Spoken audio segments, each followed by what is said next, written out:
um dos grandes doadores do Atlantic Council, doa milhões de dólares para essas pessoas. Justamente o bilionário americano de progressista, vamos chamar assim, George Soros, que é alguém que financia todas as causas de esquerda que você pode imaginar. Tem uma...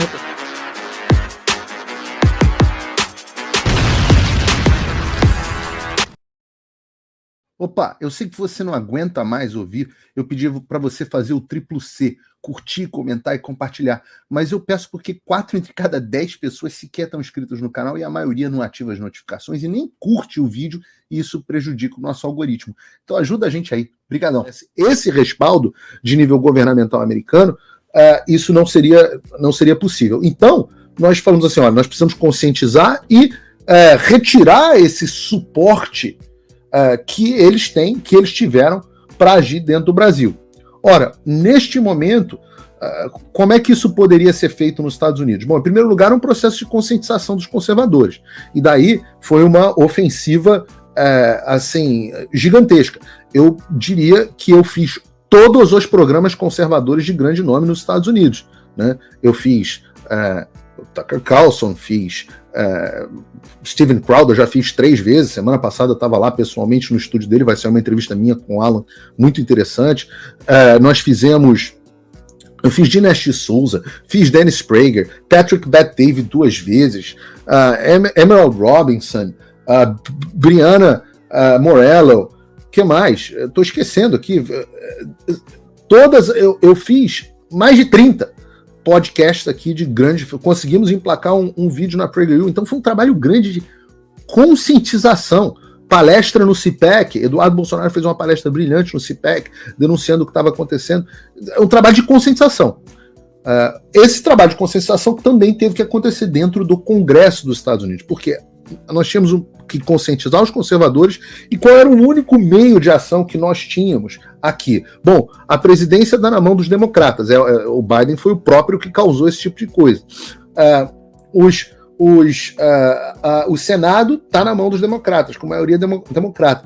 E nós temos uma pequena e frágil maioria na Casa dos Representantes. E foi aí que eu virei e falei assim, bom, a partir de agora os meus esforços então vão ser dentro da Casa dos Representantes, onde nós temos maioria para convocações, para cartas, para moções, para apresentação de projetos de lei, etc. Isso começou em final ainda de 2022. No ano de 2023 inteiro, eu acho que eu estive em Washington 7 ou 8 vezes. Num dado momento, no segundo semestre, eu comecei a ir a Washington a cada 3 semanas. E eu me reuni com mais de 50, seguramente mais de 50 deputados nos Estados Unidos.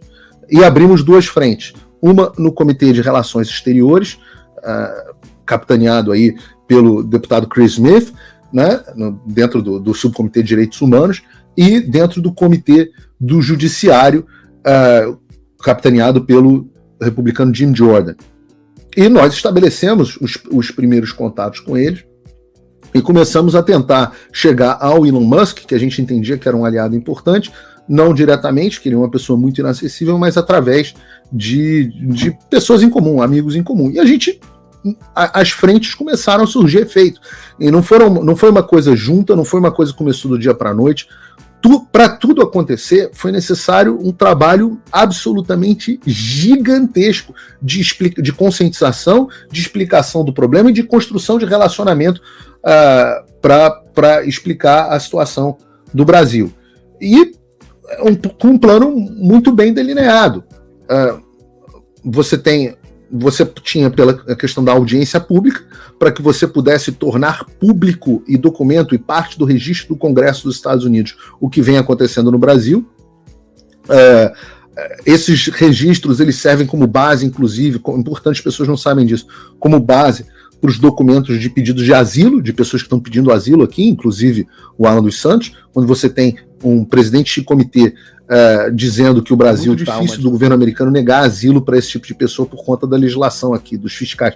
Então, esse era um componente importante. A partir desse segundo momento, a próxima etapa que deve acontecer agora é que o governo brasileiro deve receber uma interpelação do Congresso dos Estados Unidos a respeito do que está acontecendo, para que possa se pronunciar, mais especificamente a figura do Alexandre de Moraes, e o terceiro passo, que é justamente aquilo que os militares queriam evitar em 2022 e não contestando o Alexandre, que vai ser a confecção de um projeto de lei impondo sanções ao governo brasileiro e a agentes públicos que violem os direitos humanos. Tudo isso vai acontecer, está acontecendo. Paralelamente, no Comitê Judiciário, a gente está agindo em duas frentes. Primeiro, a violação do Alexandre de Moraes da jurisdição dele, onde ele emite decisões contra cidadãos americanos ou residentes dos Estados Unidos, como foi o meu caso, e também a exposição das ordens secretas do Alexandre. Todas as ordens do Alexandre que eram secretas e que vinham acontecendo por trás dos panos, elas passaram a se tornar públicas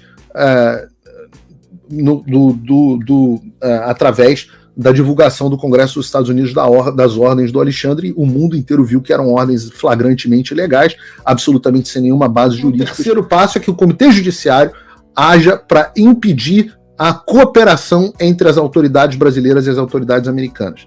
Então, desculpa ter feito uma explicação longa, Ítalo, mas é porque é uma coisa estruturada com princípio, meio e fim.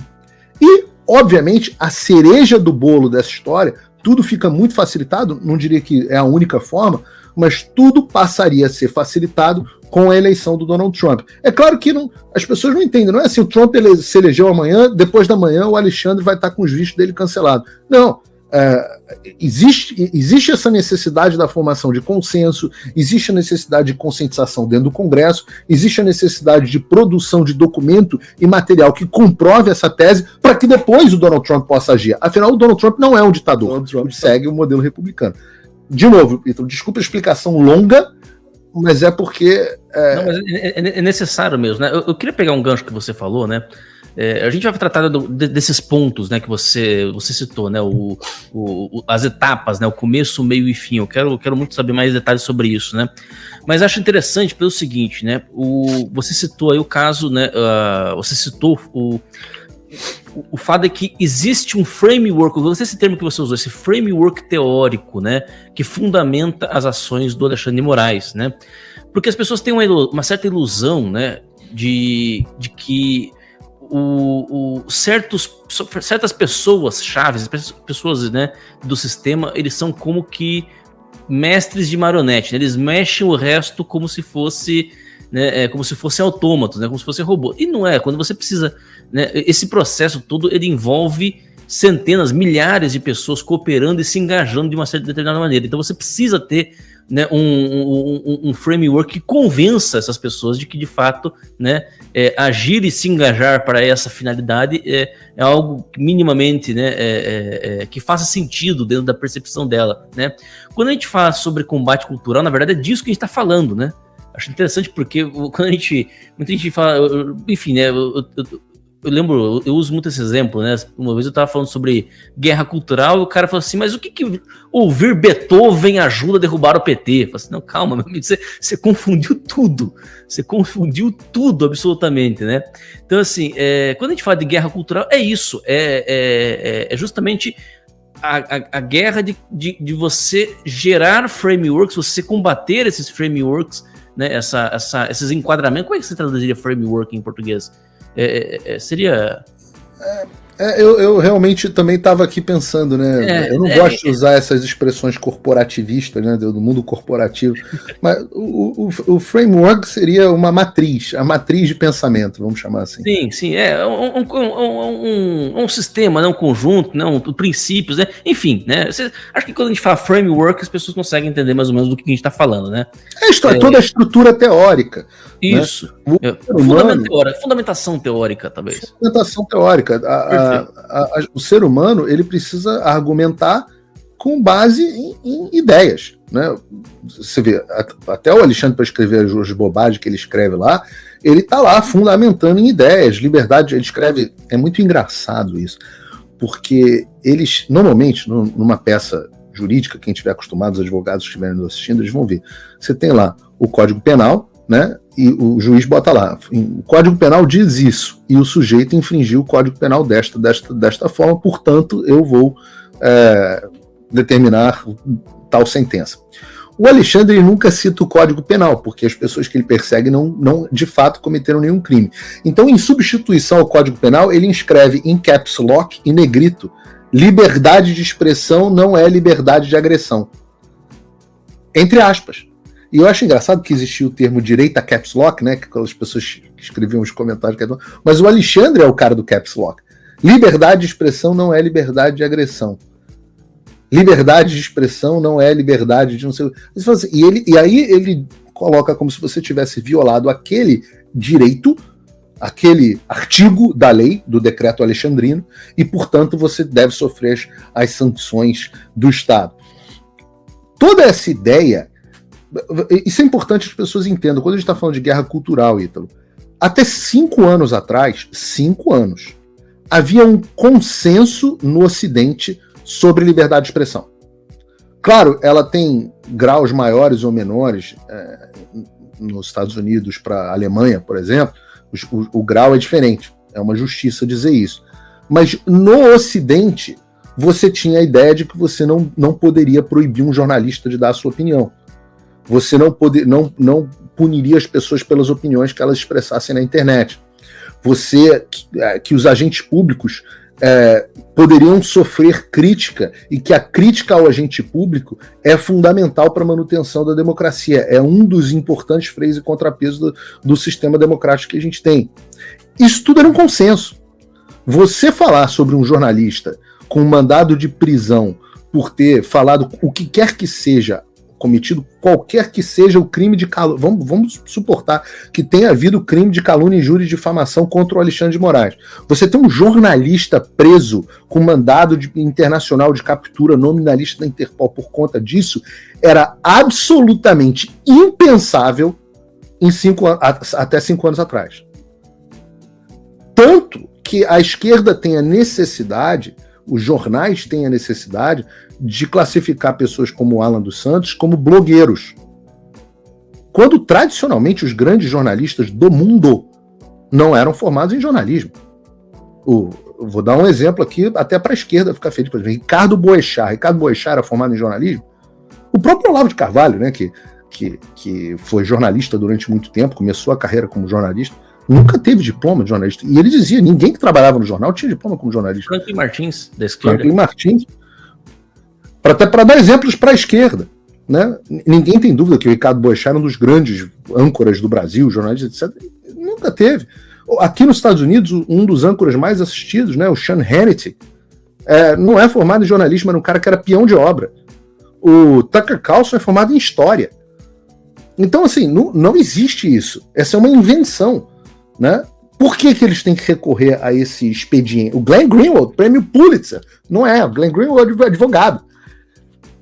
Eles têm que recorrer a esse expediente porque há incutida muito forte na cultura popular do Ocidente, em 200 anos de conquista, a ideia de que você não pode, que a profissão do jornalista é sagrada para a manutenção do sistema democrático liberal como a gente conhecia no Ocidente. Então, houve a necessidade da produção de uma teoria que embasasse essa vontade.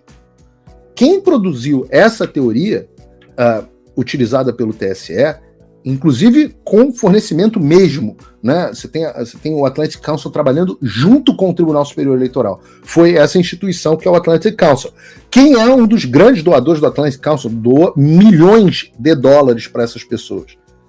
Justamente o bilionário americano de progressista, vamos chamar assim, George Soros, que é alguém que financia todas as causas de esquerda que você pode imaginar. Tem uma reportagem nessa semana do Cláudio Dantas mostrando as ações do George Soros no Brasil com entidades anticristãs. É o mesmo bilionário. Isso é curioso para que as pessoas percebam. A mesma pessoa que que financiou a construção da estrutura teórica contra a liberdade utilizada pelo Alexandre de Moraes é a pessoa que está financiando atividades de organizações anticristãs dentro do Brasil. Não é mera coincidência. Quando a gente diz que é uma luta do bem contra o mal, não é por causa de clique, não é maniqueísmo, não é nada disso. É literal o negócio. Um grupo quer escravizar e censurar e o outro grupo quer liberar. Um grupo quer destruir as ideias cristãs e o outro grupo trabalha glória do nosso Senhor Jesus Cristo. Com, obviamente, todas as deficiências humanas que nós temos, mas é uma luta, sim, do bem contra o mal. Opa, desculpe interromper o seu vídeo, mas desde 2022 eu continuo com as contas bloqueadas e o passaporte cancelado pelo Xandão. Se você aprecia o meu trabalho e tudo que eu faço pela liberdade de expressão, tem um lugar onde você pode se tornar meu apoiador com uma pequena quantia por mês. Acesse www.paulofigueiredoshow.com e torne-se meu apoiador, e aí você vai receber conteúdos exclusivos e desconto nos meus cursos. Ou então você pode se tornar meu patrono Gold e passar a me pautar, tem reuniões comigo, você entra para o meu grupo de WhatsApp, que eu uso sempre. O link para tudo isso está aí na descrição. Opa, eu sei que você não aguenta mais ouvir, eu pedi para você fazer o triplo C, curtir, comentar e compartilhar, mas eu peço porque 4 entre cada 10 pessoas sequer estão inscritas no canal e a maioria não ativa as notificações e nem curte o vídeo, e isso prejudica o nosso algoritmo. Então ajuda a gente aí. Obrigadão.